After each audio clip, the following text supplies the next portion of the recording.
Alright folks, welcome back to the channel. We're coming to a spot I ain't never been before.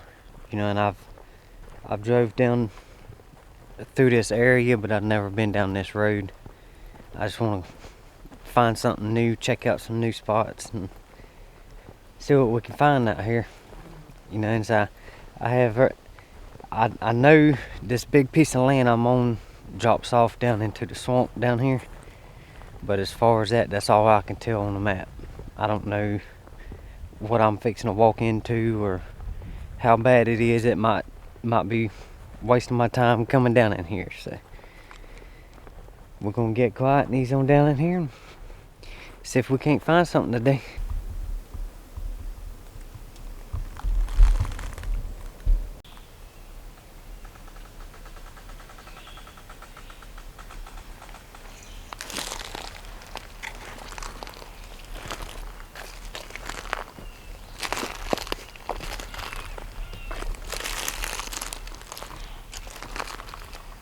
I've been doing a ton of walking, and I've actually ended back up at the end of deer season. I was in this area and I snuck down. There's a point way back down in here, and there's a little strip of islands that run across the swamp to another point.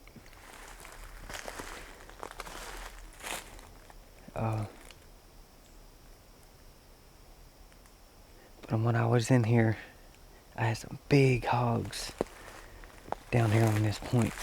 We'll walk down here and see if they're still using it, and then make my loop back around towards the car. I was sneaking along here and found this stump to sit on. I'm out here trying to shoot some hogs, and while I was sitting here, I got thinking.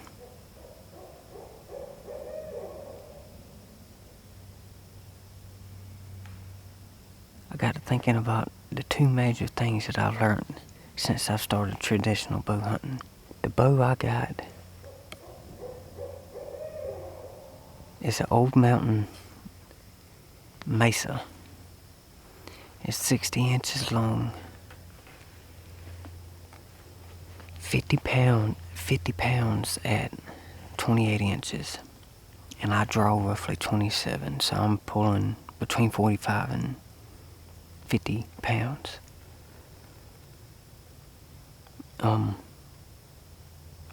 My arrow setups, I got a couple different setups, but this one I got here, they're just the regular old gold tip traditionals. I'm using the Woodsman broadheads.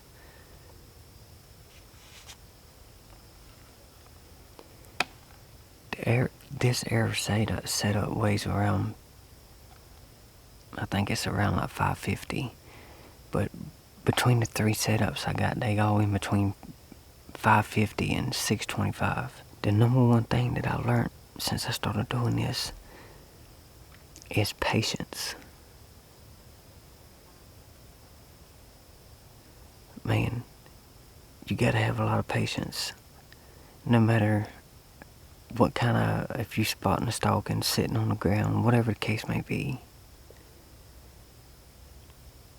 This traditional bow hunting will test your patience to no end.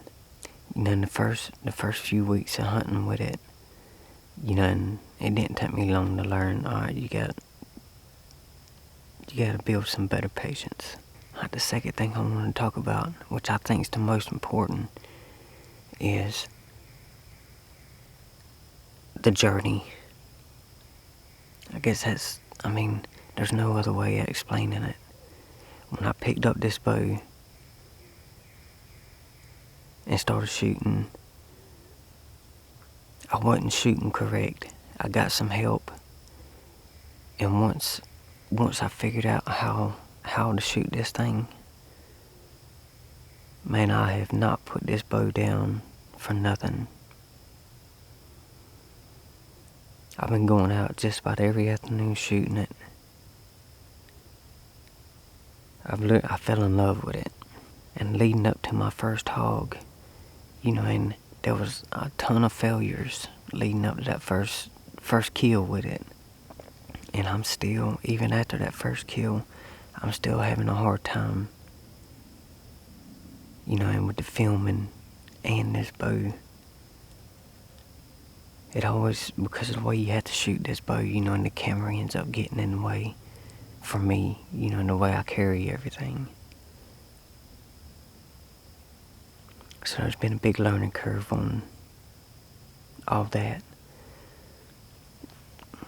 But the journey with this thing has been incredible. When I killed that first hog,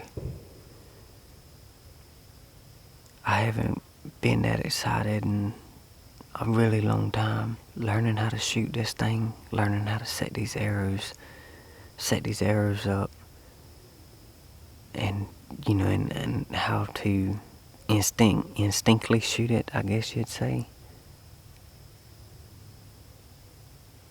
It has just been one heck of a journey.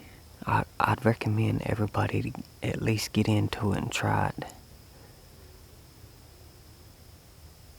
It's been fun. It's been hard, but it's been fun.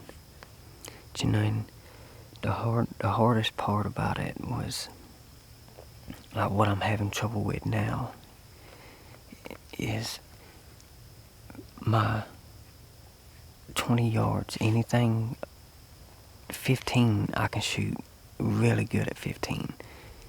I can hit 9 out of 10 shots at 20.